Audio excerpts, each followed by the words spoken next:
God. But when you love, you know God all the way.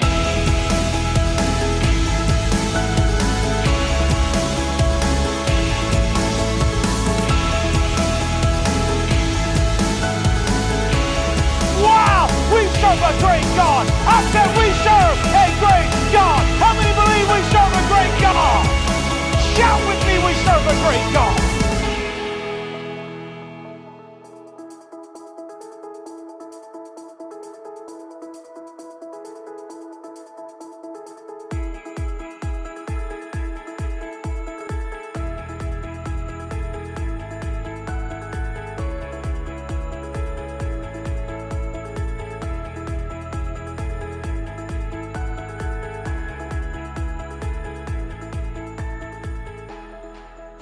Worship him, worship him, worship him, worship him, worship him. Yes, yes, Jesus went to Calvary to save a wretch like you and me. That's love.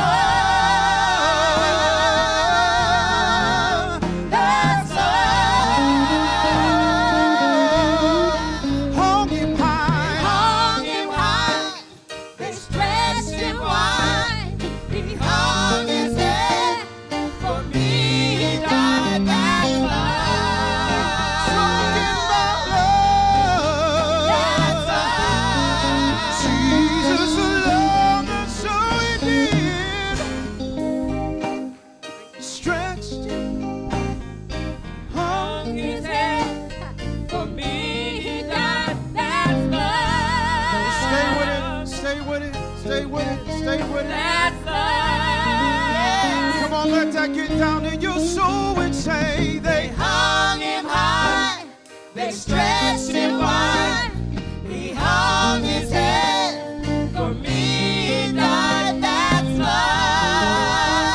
I don't think they heard you, so say it again. That's love. Say it again. They hung him high, they stretched him wide, he hung his head, for me he died, that's love. Come on, let it get down in your soul. That's love. Down in your soul, one time say. Hung him high, they stretched him wide, he hung his head, for me he died, that's love. Come on, does anybody want to love him back? That's love. Come on, if you love him, say it's so easy. So easy to love you. Come on, love him back and say. So easy to love you. Come on, if you love him, so easy to love you. Oh, my. 'Cause you're wonderful. God needs a worshiping church. So easy to love you. Come on, if you love him, put one hand up toward him. So easy to love you. Yes, I do. So easy to love you. 'Cause you're glorious. 'Cause you're glorious. Does anybody love my Jesus? So easy to love you. Forget about everything else and just love him. So easy to love you. Lord, we want to be a church asking for all stuff all the time. So easy to love you. We want to be a church that just loves you. Wonderful. You've already done enough for us, and we love you. I love you, Jesus. I love you, Jesus. So easy to love you. I love you, Jesus. So easy to love you. I love you, Jesus. 'Cause you're wonderful. I could just keep worshiping. I'm telling you. We definitely won't get through those 13 verses. We'll probably only get to 1 through 3. I'm not a long-winded preacher, and you've already done what your responsibility is, and that's to worship the Lord. The responsibility is not to listen to preaching. Your responsibility is to worship the Lord. And if you want to give him one more praise offering, it won't bother me a single bit. Won't bother me a bit. Won't bother me a bit. Yeah, if you want to thank him, you want to say thank you, Jesus. Hallelujah. Amen. Father, we do thank you for Jesus, who's the Lord and Savior of our lives. Thank you for the Word of God. It is a lamp unto our feet and a light unto our path. Lord, as we delve into this lesson, I've already done everything I can do to be prepared, but it means nothing if you don't enter in. Now I'm standing here, Lord, as an empty vessel, empty of self, and tried to be full of Scripture and your Spirit. Now, Lord, I'm asking you to bring all things back to my remembrance that I faithfully studied and minister to these people. In Jesus' name, amen. We're going to be in the book of Jeremiah for the next couple of weeks, Jeremiah chapter 33. The book of Jeremiah covers a time span of 40 years. It's Jeremiah's ministry. Everybody say Jeremiah's ministry. From 626 BC to 586 BC. Jeremiah is an extraordinary book because it is the largest of all the prophetic books. When you size it up to the largest book in the Bible, which is the book of Psalms, as far as word content, the book of Psalms has 42,704 words. The book of Jeremiah has 42,654 words. Wow. That means it's the second largest book in the Bible for words. It's called longiloquence. But this is not wasted words. These are the words of the Lord. Jeremiah's book is broken down into smaller books. Everybody say smaller books. The book that contains our prophecy that we're going to examine over the next couple of weeks is called the Book of Consolation and Comfort. It covers from Jeremiah chapter 30, verse 1 to Jeremiah chapter 33 and verse 26. The book of consolation and comfort. When we look at Jeremiah himself, the prophet, his name is apostolic. It means the one who Jehovah has appointed. The one who Jehovah has appointed. How many know that God has appointed us all to salvation? Somebody say amen. He's not appointed you to wrath, but to obtain salvation through our Lord Jesus Christ. 1 Thessalonians 5 and 9. Are you in the house with me? Aren't you glad that you're appointed to salvation and not God's wrath? Somebody say amen. For when we were yet without strength, in due time Christ died for the ungodly. For scarcely for a righteous man will one die, yet peradventure for a good man will some even dare to die. But God commended his love toward us in that while we were yet sinners, Christ died for us. Romans 5, 6-8. So that being appointed by God is not by anything that you and I have done. Come on, somebody. This is totally because of God's grace. So in many ways, everybody say, we're all a Jeremiah. We're all a Jeremiah. He was a prophet priest like Ezekiel. When we read Jeremiah chapter 1 and verse 1, he was the priest of Anathoth. He was also appointed from his mother's womb. This links him up even with the Savior when you read Luke chapter 1, 35 through 37. Someone who was selected in the womb. Jeremiah chapter 1 and verse 5. Before I formed thee in the belly, I knew thee. And before thou camest forth out of the womb, I sanctified thee and ordained thee a prophet to the nations. Man, isn't that something that God even knows us even when we are in our mother's belly? Somebody say amen. You know, the sad thing, Brother Eugene, is many people never reach their purpose. Listen, folks, you got to stop going your own way. You got to stop trying to do your own thing. Life is going to be miserable until you find out what God wants you to do and what God has appointed you to do. Some of you only know what you want to do in the world, but you never found out what God wants you to do for the church. Somebody say amen. How many's going to make a commitment? I'm going to find out before this year is over what God wants me to do for the church. It's easy for people like me who had those road to Damascus experiences like Apostle Paul in Acts chapter 9, 1 through 5, where God knocks you down. Come on, somebody, to get you in his will. He had to kill me. Somebody say amen. He almost had to kill me. Drug overdose.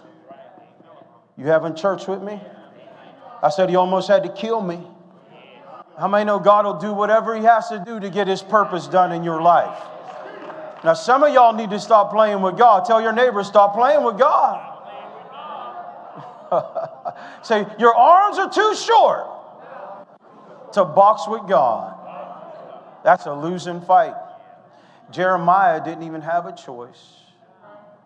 And Jeremiah, because of this, he had an advantage on all the other prophets. They were called out of the womb. Their job was a little harder. Jeremiah's was a little easier because he was called in the womb. He didn't have a choice. And that's why he could prophesy. So he's the prophet of perseverance. Everybody say the prophet of perseverance. That's why he could prophesy for 40 years and not see a convert and still not quit.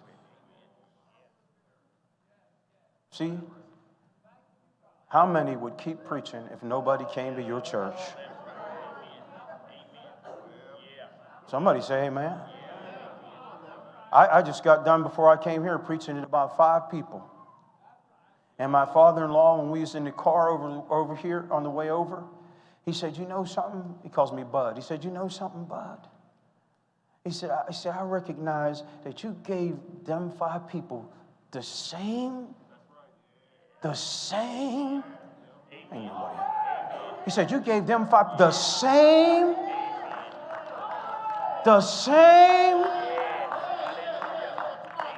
Come on. He said, you gave them the same diligence that you give the other church. He said this, you didn't give them nothing small or slack. He said, you gave them, how many know one person is just as good as 1,000,000 people? We're not doing this for an audience. Somebody say amen. We're doing this because we don't have a choice. Necessity is laid upon me. Yea, woe is unto me if I preach not the gospel. And so Jeremiah is a prophet of perseverance because no converts in 40 years yet he kept preaching. But that came with pain. Everybody say that came with pain. It came with pain. How many know that men need to learn how to cry? Jeremiah could not hold back the disappointment of doing all this preaching and nobody listening. Brother Cliff, I wish I could identify with Jeremiah a little more. Go to Jeremiah chapter 9, verse 1. So not only was he a priest, and not only was he picked from his mother's womb, and not only was he a persevering prophet, but also he was a prophet that poured out his heart with tears. Men have 2 responses when they're hurt. Pour out their heart and try to make people fear. Get back from me. I don't like this hurt. Or the smarter men pour out their hurt with tears. That's why I said I wish I could identify with Jeremiah. And I don't even identify with the bullies. I'm the worst of all. I kind of just keep it to myself. Everybody say, that's not good, Pastor. Because the scripture tells us, and he's actually talking to elders in 1 Peter chapter 5 and verse 7, casting all your care upon him. for he cares for you. Somebody say, Pastor, don't hold it in. You're not having church with me. Jeremiah was smarter than most men in our population. When he was hurt, he cried. Oh, that my head were waters and my eyes a fountain of tears, that I might weep day and night. Day and night. Somebody would call him a sissy. Someone would call him a wimp. What are you crying about, boy? Toughen up. Strap up your bootstraps. Strap up them laces. When the going gets tough, the tough get going. Where are you at, Jeremiah? And Jeremiah was over by the king's court on his knees, and tears are flowing down his face. And I haven't yet found that place in the Lord. I just feel more like a soldier all the time. I just don't feel like I got time to cry, because I feel like if I cry, I feel I'm sorry for myself. And I know there's somebody worse off than me. Somebody say amen. And my church may not be full, but at least I have a church. There's somebody crying because they don't even have a church. Oh, I wish I had. Come on, somebody. You see what I'm saying? So I kind of shy away from that kind of disposition, because I'm more like, I really don't have nothing to cry about. But Jeremiah is not crying about himself. Jeremiah is crying for his people. Somebody say amen. And that's where I need that touch from the Lord. So that I can get that sensitivity from God. How many could use that touch from the Lord, man, where we get that sense? Brother Eugene's a weeper. Brother Eugene will weep before the Lord. Lukey will weep before the Lord. And I'm sure some of you other men. And I admire Brother Eugene so much, because he talks so many times, and I've seen it so many times, where he'll just pour out his soul, and he cares so much about people, and he cares so much about their eternal destiny. I'm the one that'll go into the lion's den and jump in there and go where other people won't go. I don't have that kind of fear that makes me hold back, but I wish I had that kind of touch. That kind of touch that just touched you. I'm the guy that'll go where other people won't go, but I want that touch like Jeremiah. That when I think about the condition of our nation, tears run down my face. Instead of me seeing myself standing before the Lincoln Memorial with a Bible in my hand and slaying demons. Anybody following me? And so in this book of consolation and comfort, we see the Spirit of the Lord ministering to the nation through the prophet. And if the people could see God's face in Jeremiah's face, the message they would get is that how much you are hurting me. Folks, do you ever think that what you do hurts God?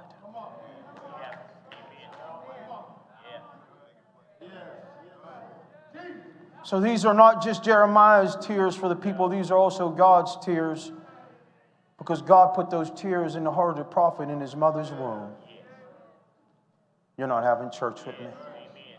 And so, the Pulpit Bible Commentary said this section that we're about to get into, and we'll just give you a couple verses and we'll get really into it next week. This represents the restoration of Judah and Israel back to the favor of God. How many of you would recognize immediately if you were out of favor with God? Amen. How many could recognize it? If God started getting distant from you, how many of you would recognize it? Come on, somebody. You see what I'm saying? Psalm 16 verse 11, in thy presence is the fullness of joy, and at thy right hand there are pleasures forevermore. The people had gotten themselves out of God's will. And when you're out of God's will, you're out of God's presence, you're out of God's blessings, you're out of God's anointing, you're out of God's joy, you're out of God's peace, you're out of God's comfort, you're out of God's consolation. And they had sinned so much that they didn't even recognize that they were out of God's will. And I think there's many people who sit in church and they don't even know that God is not there with them. Oh, I wish I had me a church right now. Now watch. Let's go to Jeremiah chapter 33. We're only going to look at verses 1 through 3. We're actually just going to start on them, because there's a lot to say in those verses.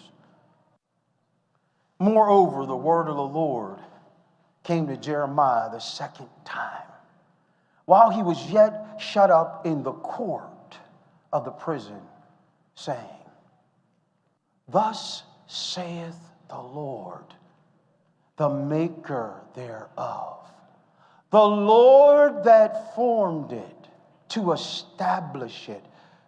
The Lord is his name. Everybody say, the Lord is his name. Call unto me, Jeremiah, and I will answer thee and show thee great and mighty things which thou knowest not. How did Jeremiah end up in prison? For preaching the word. When you go back to Jeremiah chapter 32 and verse 3, it's King Zedekiah that shut him up.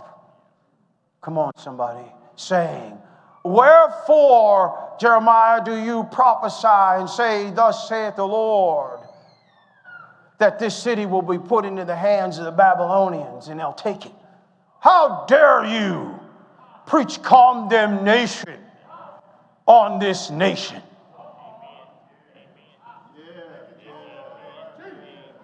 How dare you tell us that we're wrong? How many know we got a whole generation of people coming up that don't know the difference between right and wrong? And why? Because the mommy and the daddy, come on somebody, they're not teaching them right and wrong anymore. People are afraid to offend their own children. Children have turned, come on somebody, the homes into a child-centered home. Got to make my children happy. No, you got to make God happy. Somebody say amen up in here. We got this upside down. Got to make our children happy. Sally got to be happy. Susie got to be happy. Jimmy got to be happy. Johnny got to be happy. And I'm not talking about Sally's and Susie's and Jimmy's and Johnny's that I know. I'm just saying it proverbially. Just common names. Roy got to be happy. No, God got to be happy. And sometimes tell your children no. And sometimes I know they try to turn us into a cuss word. Can you believe it? How dare you tell us that we're wrong, prophet?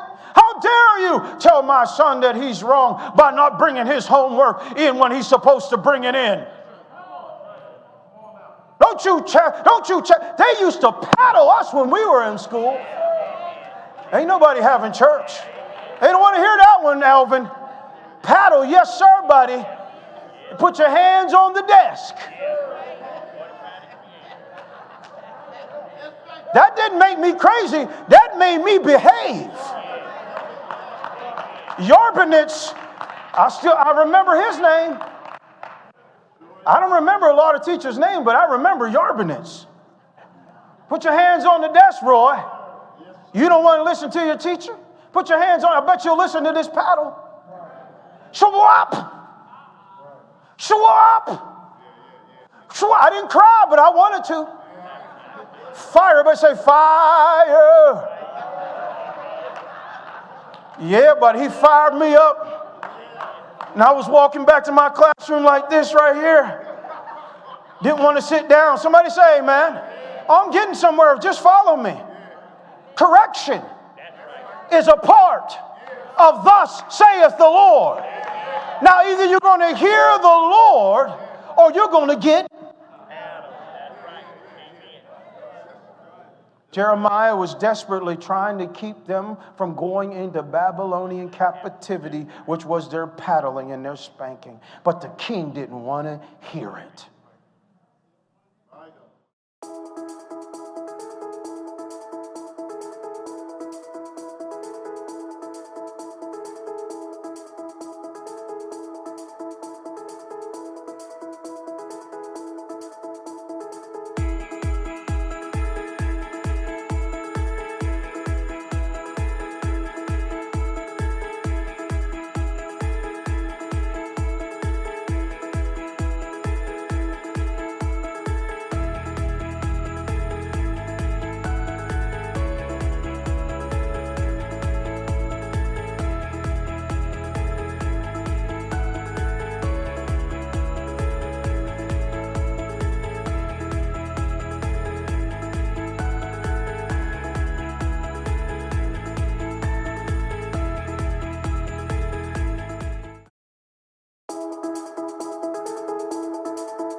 God. But when you love, you know God all the way.